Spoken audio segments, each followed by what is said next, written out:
Қазақстанның қандай азаматы ЖСН номерімен кіріп, қанша қаражат жұмсағандығын көре алады.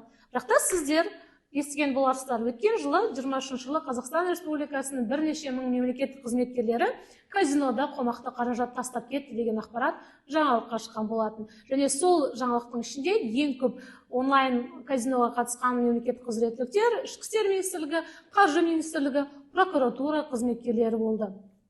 Сонда қойылатын сұрақ, олардың бұндай онлайн казино ойнаған ақпаратын кім білді және бұны тарату олардың жеке бас құқығына, жеке өмір құпиясына, қаражатты жұмсау құқығына қарсы келмей ме деген сұраққа жауап жоқ. Неліктен? Себебі сіз Қазақстан Республикасының мемлекеттік қызметкері болсаңыз, Қазақстан Республикасының мемлекеттік қызметіне кіретін кезде бірнеше тесттен өтесіз. Сол тесттердің бірі Қазақстан Республикасының мемлекеттік қызмет туралы заң және мемлекеттік қызметкерлердің этикасы туралы заңда жазылған. Мемлекеттік қызметкер бола тұра сіз қандай да бір құмар ойындарына Қазақстан Республикасында лицензияланбаған онлайн казино сайттарында ойнамау туралы тыйым бар. Бірақ та бұл норманы орындамаған мемлекеттік қызметшілер сөгіс алған, немесе кейбіреуі жұмыстан тіптен босатылған жағдайда болды. Енді сұрақ туындайды, егер мемлекеттік органдар онлайн казиноны бұғаттамауының себептерінің бірі, себебі өздері де ойнайды ма деген сұраққа келетін болса, ол жеке адамның өзінің бос уақытын қалай өткізу құқығына келіп тірейді. Яғни біз былай жүрсек адамның жеке бас құқығы, екінші тұрғысынан оның таңдау құқығына бас аударуымыз керек. Себебі мемлекет дәл қазіргі таңда Қазақстан Республикасының 20 миллион халқы онлайн казино ойнай алмайды деген тыйым сала алмайды. Ол абсурд, утопия болып саналады. Неліктен? Себебі ол сіздің көңіл көтеру және мәдени құқығыңызға қайшы болып табылады.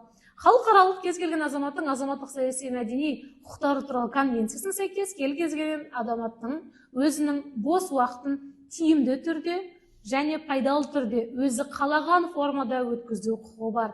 Егер мен өзімнің бос уақытында казино ойнағым келсе және мемлекет маған казино сайттарын бұғаттап тастаған жағдайда ол сіздің құқығыңызға да қайшы екенін ұмытпауыңыз керек. Бірақ та көптеген мемлекеттер онлайн казиноны сандық емес сапалық түрде реттейді. Реттейді дегеніміз сіз лудоманияны алу мақсатында сіз отырған сайтты мемлекеттік органдар қадағалайды.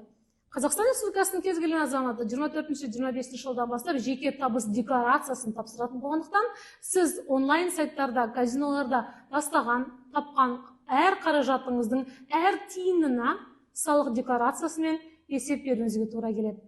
Сол кезде сізде ойын салығынан түскен қаражатты жасыру сәл қиынырақ болады. Бірақ та оны да айналып өтетін заң нормалары көрші Қытай мемлекетінде, Гонконгта жетерлік.